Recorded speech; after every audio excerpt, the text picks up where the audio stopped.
வந்திருக்கிற அத்தனை பெரியவர்களுக்கும் நான் என்னோட வணக்கத்தை தெரிவிச்சுக்கிறேன். இந்த மேடையை பற்றி சொல்லும்போது ரொம்ப பெருமையாக இருந்துச்சு. ஸோ எனக்கு வாய்ப்பு கொடுத்த அத்தனை பேருக்கும் என்னோட நன்றியை தெரிவிச்சுக்கிறேன். முதல்ல இப்போது ஸ்ட்ரைட்டாக நான் விஷயத்துக்கே வந்துடுறேன். ஏன்னா புண்ணியங்களை பாதுகாப்பது எப்படி அப்படின்ற தலைப்பில் பேசுறதுக்காக இங்கே வந்திருக்கேன். அதுக்கு முன்னாடி நம்ம என்ன தெரிஞ்சுக்கணும் அப்படின்னு பார்த்தீங்க அப்படின்னா, புண்ணியம்னா என்ன அப்படின்றத தெரிஞ்சுக்கணும். அது எங்கே வைக்க போகிறோம், பாதுகாப்பாக வைக்கணும்னா எங்கேயோ வைக்க போகிறோமா, அது எப்படி வைக்க போகிறோம் அப்படின்றத தெரிஞ்சுக்கணும். ஒரு சின்ன கதை மூலியமாகவே அதை நான் ஆரம்பிக்கிறேன். ஏன்னா நான் இந்த பேசுறதுக்கு ஆரம்பிச்சதுலேருந்து பார்த்தீங்க அப்படின்னா ராமாயணமும் மகாபாரதமும் தான் நிறைய பேசியிருக்கேன். அதுக்கப்புறமா தான் பார்த்தீங்கன்னா இந்த மாதிரி தலைப்புகளில் பேசிட்டு இருக்கேன். இப்போ ரொம்ப முக்கியமாக நம்ம மகாபாரதத்தை பற்றி பேசணும் அப்படின்னா, முதல்ல மகாபாரதத்தை எழுதுனது யாரு, எப்படி ஆரம்பிச்சாங்க, அதெல்லாம் நம்ம தெரிஞ்சுக்கணும். அதுவும் இல்லாமல் இந்த பிரசன்ன விநாயகர் கோயிலில் கண்டிப்பாக அதை பற்றி பேசணும். அதுவும் ஒரு விஷயம். மகாபாரதத்தை யார் எழுதுனாங்க அப்படின்னா உங்களுக்குலாம் தெரியும். வேதவியாசர் சொல்ல சொல்ல விநாயகர் எழுதுனாங்க அப்படின்றது நம்ம எல்லாருக்குமே தெரியும். வேதவியாசர் என்ன பண்றாருன்னா ரொம்ப சந்தோஷமா இருக்காரு. 4 வேதங்கள் இருக்கு, ரொம்ப சந்தோஷமா எல்லாருக்கும் பயன் பெறும் அப்படின்னு நினைச்சிட்டு இருக்கிறாரு.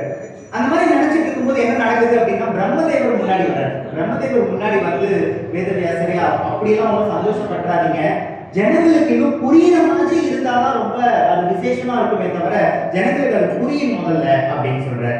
அப்ப என்ன பண்ணலாம் அப்படின்னா, 5வது ஒரு வேதத்தை எழுதுங்க அப்படின்னு அவர் சொல்லிடுறாரு. இப்போ ஒரு யோசிக்கும் போது 5வது வேதம் எல்லாருக்கும் புரியணும் அப்படின்னா என்ன எழுதுறது அப்படின்னு நினைக்கும் போதுதான் மகாபாரதத்தை எழுதலாம் அப்படின்ற முடிவுக்கு வர்றாரு. அவர் எழுதலான்ற முடிவு பண்ணோடனே பிரம்மர் ரொம்ப சந்தோஷப்படுறாரு. நீங்க மகாபாரதமே எழுதுங்க, நல்லா எழுதணும் அப்படின்னு முடிவு பண்றாரு. யார் வச்சு எழுதுறது அப்படின்னு ஒரு கேள்வி வருது. எதுக்காக, ஏன் அவரே எழுதக்கூடாதா அப்படின்னா, நம்ம ஆபீஸ்ல எல்லாம் பாத்தீங்கன்னா ஸ்டெனோன்னு ஒருத்தர் வச்சிருப்பாங்க. அவங்க எதுக்காக வச்சிருக்காங்க அப்படின்னு பாத்தீங்கன்னா, ஒரு கடிதம் எழுதணும் அப்படின்னா கூட அவராவே எழுதுறதை விட அவர் சொல்ல சொல்ல இன்னொருத்தவங்க எழுதுனா எதையுமே விட்டுடாம எழுதிட முடியும் அப்படின்னு சொல்றாங்க. ஏன்னா எழுதுறது நம்மளே எழுதும் போது நம்மளோட நோக்கம் எல்லாம் எழுதுறதுலதான் இருக்குமே தவிர ஏதாவது முக்கியமான விஷயத்தை விட்டுருவோம். இதே நம்ம சொல்ல சொல்ல இன்னொருத்தர் எழுதுறாங்க அப்படின்னா எல்லா விஷயத்தையும் எழுதிட முடியும் அப்படின்னு நினைப்பாங்க. அதனாலதான் ஆபீஸ்ல பாத்தீங்கன்னா ஸ்டேனோ அப்படின்னு ஒருத்தர் இருப்பார். அப்ப அந்த மாதிரி வேதவியாசர் என்ன பண்றாரு அப்படின்னு பாத்தீங்கன்னா, அவங்களுக்கு எழுதுறதுக்கு ஒருத்தர் வேணும் அப்படின்னு முடிவு பண்றாரு. யாரை வச்சு எழுதலாம் அப்படின்னா, இப்பேற்பட்ட இதிகாசத்தை எழுதணும் அப்படின்னா அது விநாயகரால் மட்டும்தான் முடியும் அப்படின்னு விநாயகரை அணுகிறாரு.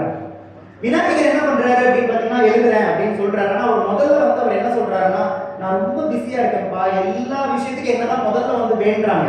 அப்படி இருக்கும்போது நான் இதை உட்காந்து எழுதிட்டு இருந்தா அதெல்லாம் யாரை பாக்குறது அப்படின்னு அவர் முதல்ல தவிர்க்கிறார்.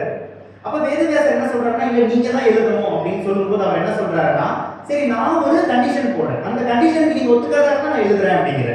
என்ன கண்டிஷன் அப்படின்னு கேட்கும்போது அவர் சொல்றாரு, நீங்க சொல்லிக்கிட்டே இருக்கணும், நீங்க நடுவுல கேப் விட்டீங்க அப்படின்னா நான் நிறுத்திடுவேன்.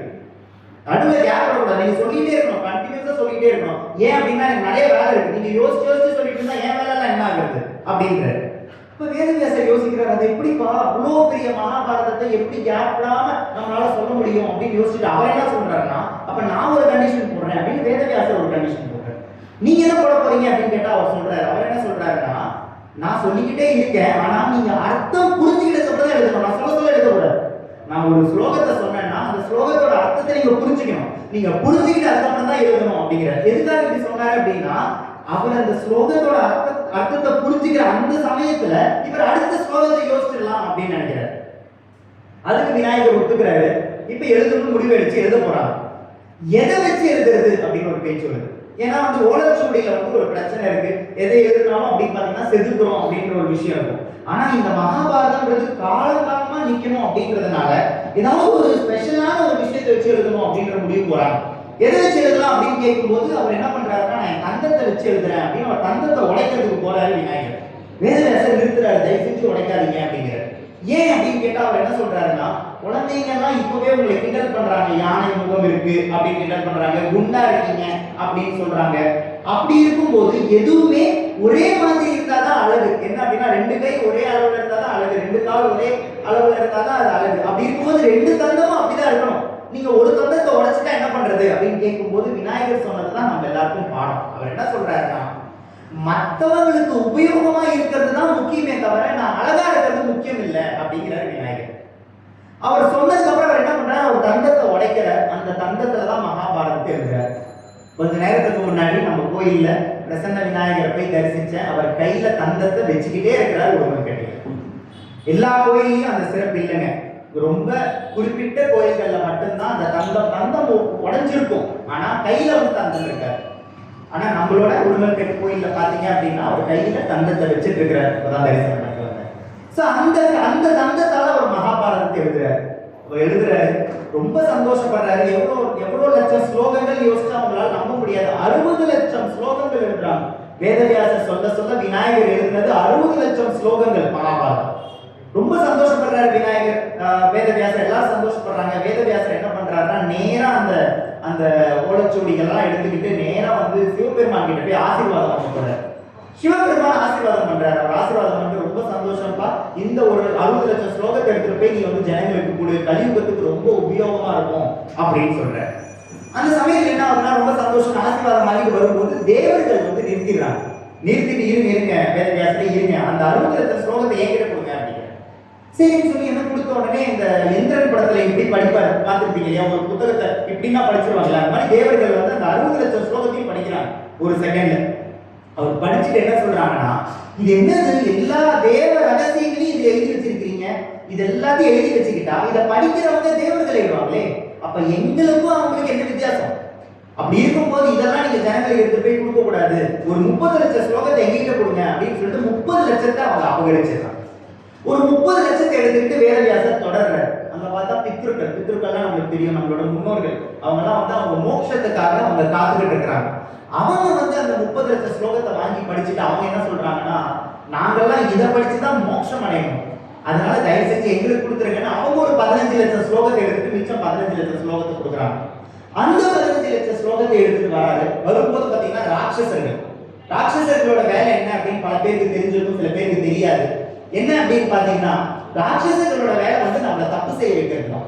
எங்கேயாவது வந்து எந்த நம்மளுக்கு ஆசை காமிச்சு திடீர்னு வந்து பாத்தீங்கன்னா இங்க ஒரு பர்ஸ் இருக்கு அப்படின்னா நம்ம வந்து திருடுறாலே கிடையாது, ஆனா அந்த பர்ஸை முன்னாடி வச்சு நம்மளோட கஷ்டங்களை நம்மளுக்கு ஞாபகப்படுத்தி அந்த பர்ஸை எடுத்தா என்ன அப்படின்னு நம்ம யோசிக்க வைக்குது இல்லையா, அதுதான் ராட்சசர்களோட வேலை.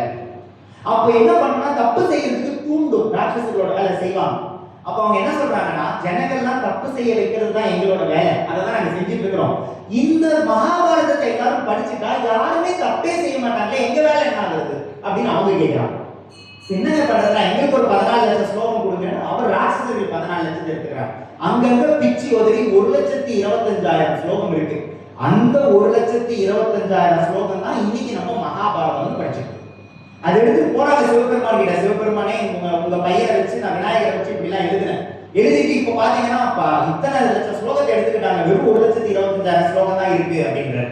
அப்பதான் சிவபெருமான் என்ன சொல்றாருன்னா, இங்க பாருப்பா, நீ கலியுகத்துக்கு எடுத்துட்டு போற, 3 வயசுல இருந்து ஒருத்தர் படிக்க ஆரம்பிக்கிறாங்கன்னு வச்சுக்கலாம் மகாபாரதத்தை, 120 வயசு வரைக்கும் தான் அவங்க இருப்பாங்க. கலியுகத்துல வந்து மேக்சிமம் பாத்தீங்கன்னா 120 ஆவரேஜா சொல்றாங்க.